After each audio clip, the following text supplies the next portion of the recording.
Up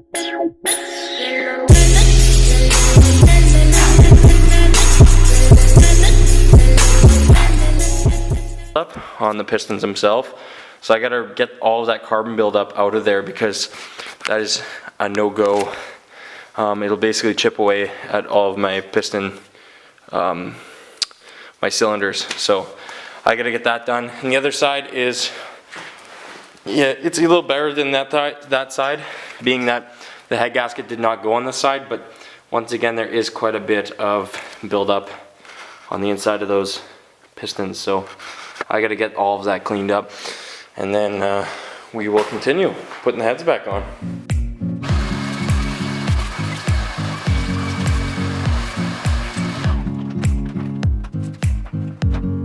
So as you can see in the cylinders there, I was trying to get a lot of the carbon buildup off, and I used some carb cleaner, and I basically took a Scotch-Brite, like really like duty for the pans pretty much, and scraped it right off. I'm going to work it a little bit more. I have a little bit left on there, and this will help clean up the engine and won't scar up the cylinder walls so much, because that's basically that carbon buildup will break off eventually if it builds up too much, and scrape up your cylinder walls. And I'll show you the other side as well. This side I got a little bit better than that side over there. So as you can see, it's pretty much smooth. I also got the head gasket surface fully cleaned up on both sides. I got a little bit of basically I got a residue on there, and I used like a gasket remover with a mixture of a carb cleaner and then a product called Exilian. It's basically a paint thinner, and that will basically remove and clean off the surface. And I'm gonna give it a quick vacuum, just with the handy shop vac, and then I'll clean up the bottom with these guys one last time, and I'll put them back on. Shouldn't be too much longer before the engine's going back on. But before I do that, I am gonna pull off the water pump quick. I already unloosened the bolts, so we'll go ahead and do that right now. It won't take too long. There's just a couple bolts in the front plate here. There's 1, 2, 3, 4, 5, 6, and then you pull off this hose here. Once that hose is off, this will literally pull right off, and I'll put the new one I have on with a new gasket. There's a gasket around there, so never forget to put the gasket on your water pump, or you will have to pull it all apart again because it will leak. So I'm going to replace pretty much every gasket O-ring on this car. I'm also going to replace, and then we will do the clutch, I believe, tomorrow. I'm only going to work on this thing for a little bit longer, maybe about a half an hour or so, so we'll see how far we can get. Okay, so it literally just comes off like that. You'll notice that on the one there'll be a gasket like this. That gasket needs to be replaced, as I stated before, and there'll be a little bit of rust and corrosion on these. This one does look factory, so we're going to replace it with my new one I have right here. So I got my new one here, brand new. Buy a lot of my stuff from Rock Auto, although I'm in Canada, it's, you know, so this one's a lot, like this one's very loose, this one's got some more grip to it, so that's what you want. The gasket I have is over there. Got a new thermostat gasket as well, so this will be a lot nicer to have, and it'll stay a lot. It's just good to do this. It's 40 bucks. It's cheap to do, and it'll make a huge difference. And it's best to change as much as you can on your engine, because you're only gonna have to do your head gaskets every so often. So yeah, so I'm gonna get this hose off, pry that guy off, and then I can get. So I got the new one on. I'm just putting the nuts on, or the bolts on now. Gaskets in there, and pretty much you just have to put these guys all back in and tighten them up. I think they don't take much to tighten these ones, so you don't want to over tighten them, especially it's going into aluminum too. So everything on a Subaru you don't really want to over tighten. You just want to do the spec. So always make sure it's the spec, or you'll strip them out. So this guy's going in. Getting closer and closer every minute here.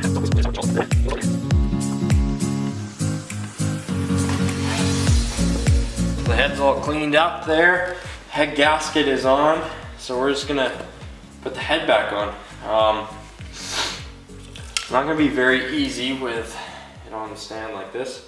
So what I might have to do is line it up. Just make sure it's lined up properly there. What I'm gonna have to do is grab a head bolt and possibly tilt the engine a little bit that way so I can just plop it on the one side there. So I'm gonna try to do that quick. So since I don't have an engine stand, I'll be doing the clutch because I can't actually get the heads on without the engine stand being straight up and without another person helping me, because basically I have to have the head held to get the bolts in, but at the same time keep it straight and not let it basically fall down. I'll have to wait for another hand. Maybe my fiance can give me a hand and then we can get the heads back on, but for right now I'm gonna quickly replace the clutch. I'm also gonna replace the pilot bearing, and on the inside of the car I'm gonna do the throw bearing, or whatever everyone calls it.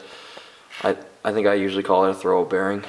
I'm also doing the clutch slave cylinder. I already did the master a couple months ago. Well, the brakes came in for the Subaru. We got some Evolution slotted and drilled rotors off Rock Auto, and some Extreme Z26 brake pads. There's like basically a street race style pad, and same with the rotors. They were $10 more than the basic ones, so that's what I got. I also got some energy suspension bushings for the transmission, a new clutch slave, some more bolts for the exhaust, oil pan gasket. I'll likely not be using that. And now that we got all that, I gotta wait for my buddy to come over. We can put the heads on, but we'll start off with the brakes. So we can, we'll start in here. We will focus on getting the engine back together once my buddy's in, but we'll do the front brakes on this guy. And then pretty much we can slap the heads on, pull off the clutch, put the new clutch on. Well, we'll do the front of the engine as well. We'll get the time belt put back on, and then we can put the engine in. Should be done by the end of today. I don't know, I think it's like 12 o'clock on Saturday, and then I should be driving my new daily, and then I can start on the new project, which is hiding right there, that little guy. Sadly, my trailer, when I was towing it home, the front lip, as you can see right there, is hanging on the ground. Well, actually the front bumper, the what do you call it, at the front of my trailer, which is in my backyard over here, that guy right there, the front bar, one of the straps actually broke off the trailer and ended up smashing into the front of my trailer, which was really unfortunate, but I'm happy it didn't fall off the back of the trailer. Do not buy cheap straps because you're broke. Actually buy something that's useful, otherwise you're not going to have a good time. So let's get started.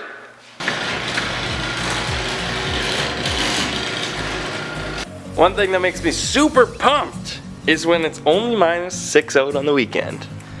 So I don't have to freeze my ass off with the door closed. I can actually have it wide open. I love it. I love it. It's gonna be great.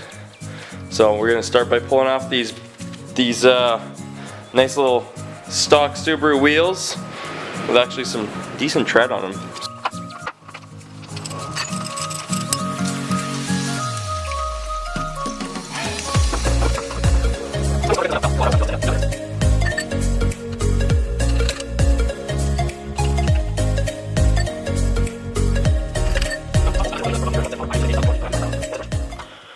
So that is the pad that was on there. Here's my finger and here's how thick it is. I'll show you. I'll grab one of the new ones. Wow. That's the backing of the pad. There's actually no pad actually left on this, so that's rough.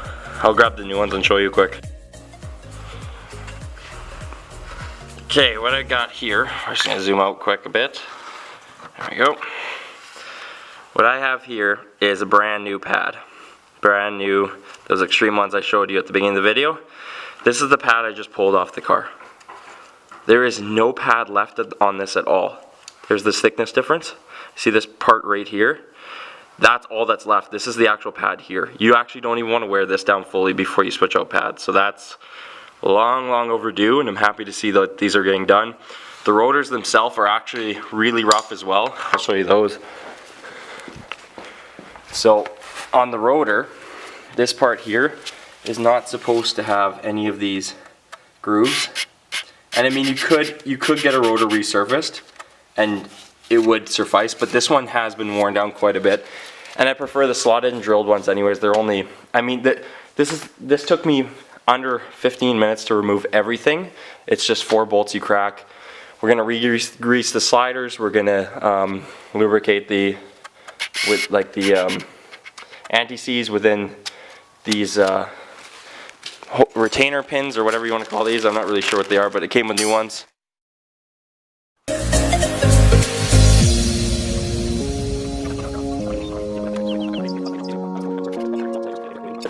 Now if we look at this rotor, I'm gonna zoom in on it, focus. Now this guy here is not supposed to have any of these grooves, and it is rusty. I mean, the car hasn't been moved in a couple months. So, but like if we look really closely at these, like look at that. That's brutal. So really happy to see that I'm changing these out. I'll grab the new ones and I'll show you the difference between the two, and we can compare thickness on them as well, because this is worn down, even though it's not very easy to see that. But yep, we'll switch that out quick. So we got the new rotor here. Nice, pretty. You always want to brake clean these or wash them down. They have oil residue to keep them from rusting. There's this slotted, drilled. I mean, it's nothing too fancy. So we can see the thickness difference. There is a hair shade off the inner side where it was definitely grabbing. The outer side you can see is definitely in better shape, but there isn't any of these lines in it. And I mean, it's just an easy job. You may as well do it for your safety, and performance wise it helps out definitely. But do the 2.5 turbo in it because front subframe is a little different. So I'm not able to do that. I mean, if I found a full wreck car I could, but it'd be easiest if you could get everything like the wiring behind the dash and whatnot. So I'm just gonna stick with I mean, it's a daily, it doesn't need to be quick. It needs to be fuel efficient and still fun but functional. So that's the plan for today. We're gonna finish up the brakes. We'll put this on, and then the other side's pretty much a repeat of this side. There's no differences. The brakes just on the other side of the vehicle, that's all. So.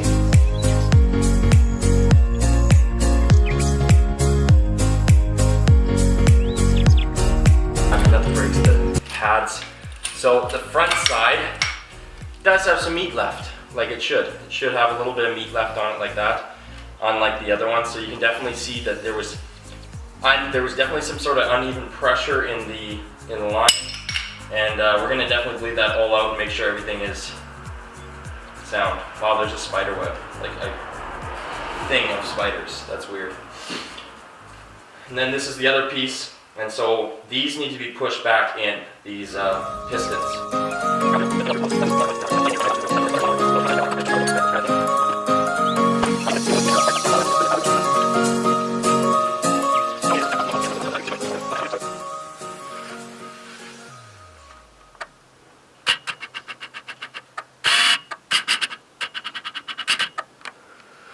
So here is this part of the caliper. There's little pins on them. On the Subaru, the pin is actually like a bolt that goes into it and it holds it together. Some models it's a pin all the way through, but you want to be able to go like this with ease on both of them. These ones are pretty decent. I still like to pull out the pins, put in new grease. You just kind of pull them and then they'll pull right out. So you just go like this and then they'll come out like that. You want to wipe off all of the old stuff, put on some of this, shove it back in. That's it for this part. So.